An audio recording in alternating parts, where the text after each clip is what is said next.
नमस्कार। इन खबर में आपका स्वागत है। क्या किसानों के आंदोलन का असर हरियाणा स्थानीय निकाय चुनाव पर भी पड़ा है? जो परिणाम आए हैं वो ये सोचने को मजबूर कर रहे हैं कि कुछ तो है, क्योंकि जहां एक तरफ बीजेपी बिहार से लेकर के और हैदराबाद तक, चाहे वो विधानसभा का चुनाव हो, चाहे स्थानीय निकाय चुनाव हो, चाहे पंचायत का चुनाव हो, एक के बाद एक चुनाव जीत रही है, वहीं दिल्ली के पड़ोस में हरियाणा में जो स्थानीय निकाय चुनाव हुए उसमें उसे खास सफलता नहीं मिली। एक पंचकूला में उसका नगर निगम में मेयर जीता, वो भी बहुत कम वोटों के अंतर से, सिर्फ 2057 वोटों के अंतर से। और उधर रेवाड़ी नगर परिषद में उसे सफलता मिली। जेजेपी का एकदम से पत्ता साफ हो गया।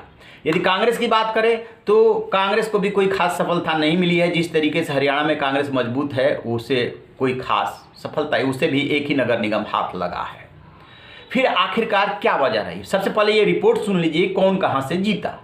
स्थानीय निकाय चुनाव परिणाम से लग रहा है कि किसान आंदोलन का असर इस पे पड़ा। सोनीपत, पंचकूला और अंबाला नगर निगम में से सिर्फ पंचकूला बीजेपी को हाथ लगा, और वो भी बहुत कम वोटों से उनका मेयर चुनाव जीत पाया, सिर्फ 2000 वोटों से।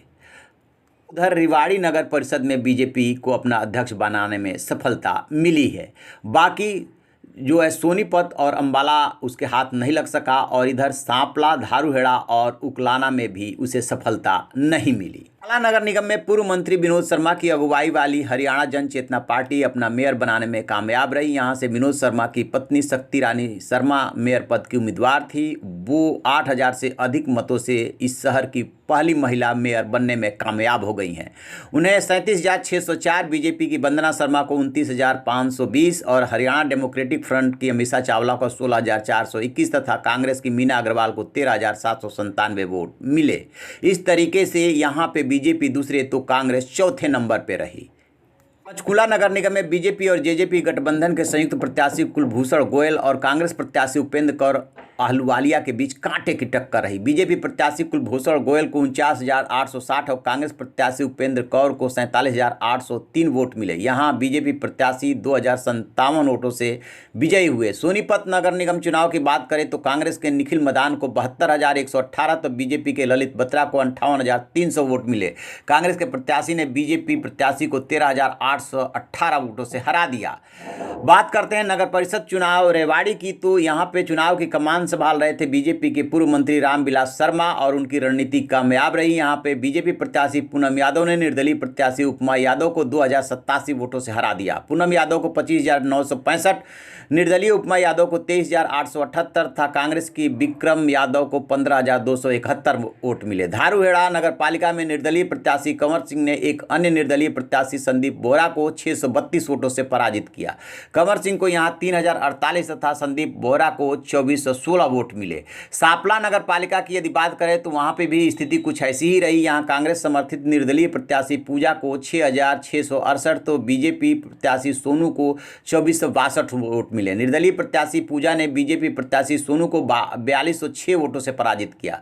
कांग्रेस ने उकलाना नगर पालिका चुनाव में एंट्री नहीं की थी। बीजेपी की जगह जेजेपी यहां पालिका प्रधान के लिए अपना प्रत्याशी उतारा था, जिसे हार का सामना करना पड़ा। उकलाना में निर्दलीय प्रत्याशी सुशील साहूवाला को 2993 तो जेजेपी प्रत्याशी महेंद्र सोनी को 2574 वोट मिले। यहाँ निर्दलीय ने जेजेपी प्रत्याशी को 419 वोटों से हरा दिया।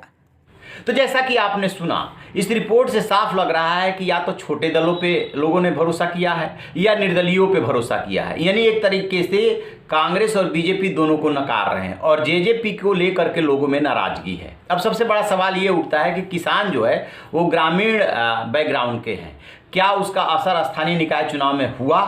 तो किसान चाहे बेशक गांव में रहते हों और ग्रामीण उनकी पृष्ठभूमि हो, इस आंदोलन का असर तो सब पे हो रहा है।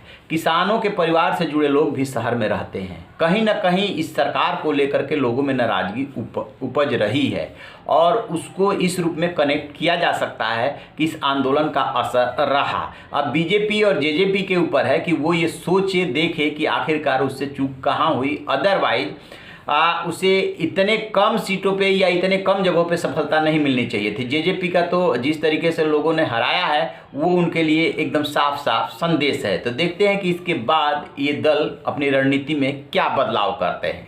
तो आप रहिए 90 खबर, देखते रहिए इन खबर। इन खबर चैनल को सब्सक्राइब करें।